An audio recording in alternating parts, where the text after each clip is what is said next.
BCCI acting പ്രസിഡന്റായി Rajeev Shukla നിയമിതനായി. Roger ബിന്നിയുടെ പകരക്കാരനായാണ് Shukla എത്തുന്നത്. അടുത്ത BCCI തെരഞ്ഞെടുപ്പ് വരെ രാജീവ് ശുക്ല അധ്യക്ഷ സ്ഥാനത്ത് തുടരും. കൂടുതൽ വിശദാംശങ്ങൾ കിലാഫ് അഹമ്മദ് പങ്കുവയ്ക്കും. കിലാഫ്, രാജീവ് ശുക്ല എത്തുമ്പോൾ നമ്മൾ എന്തെല്ലാം പ്രതീക്ഷിക്കണം? എന്തൊക്കെയാണ് വിവരങ്ങൾ?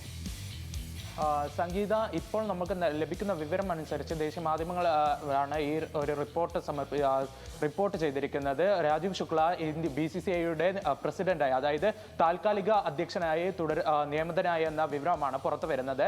നമുക്കറിയാം, ഈ റോജർ ബിന്നി 70 വയസ്സ് പൂർത്തിയാക്കിയത് ഇക്കഴിഞ്ഞ ജൂലൈയിലാണ്. നിലവിൽ BCCIയുടെ നിയമപ്രകാരം 70 വയസ്സ് കഴിഞ്ഞാൽ പിന്നീട് BCCIയുടെ അധ്യക്ഷ സ്ഥാനത്തേക്കോ മറ്റു ഭരണനിർവഹണ ഇതിലൊക്കെ ഇപ്പോൾ സ്ഥാനത്ത് തുടരാൻ പറ്റത്തില്ല. അതുകൊണ്ട് തന്നെ റോജർ ബിന്നി ഈ ഒരു അധ്യക്ഷ സ്ഥാനത്ത് നിന്ന് ഒഴിവാകുകയായിരുന്നു. ഇതേ തുടർന്നാണ് പകരക്കാരനായി രാജീവ് ശുക്ല എത്തുന്നത്. 2020 മുതൽ രാജീവ് ശുക്ല BCCIയുടെ ഉപാധ്യക്ഷനായിരുന്നു.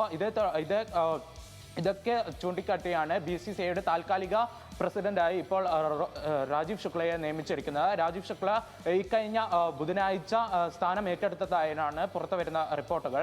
പിന്നെ കൂടാതെ ഇതിൽ രാജീവ് ശുക്ലയ്ക്ക് മുന്നിലുള്ളത് സെപ്റ്റംബർ 9 ആണ് ഈ ഒരു ഏഷ്യ കപ്പ് ടൂർണമെന്റ് തുടങ്ങുന്നത്. അതിനു മുമ്പ് തന്നെ ഇന്ത്യയുടെ ജേഴ്സി സ്പോൺസർമാരായ Dream11 ഈ ഒരു ജേഴ്സി സ്പോൺസറിൽ നിന്ന് പിന്മാറിയിരുന്നു. ഇതേ തുടർന്ന് അടുത്ത ഈ ഒരു 2 ആഴ്ചക്കകം തന്നെ ഇന്ത്യക്ക് ഒരു സ്പോൺസറെ കണ്ടെത്തണം. അതൊക്കെയാണ് ഒരു വെല്ലുവിളിയായിട്ട് ഇപ്പോൾ നിൽക്കുന്നത്. എന്തായാലും അടുത്ത മാസമാണ് BCCIയിൽ ഒരു വോട്ട് എടുപ്പ് നടക്കുക. ഇതിൽ റോജർ ബിന്നിക്ക് മത്സരിക്കാം.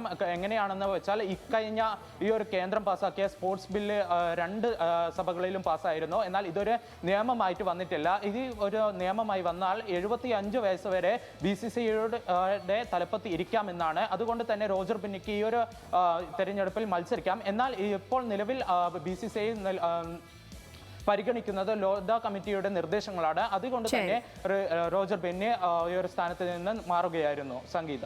ശരി കിലാഫ്.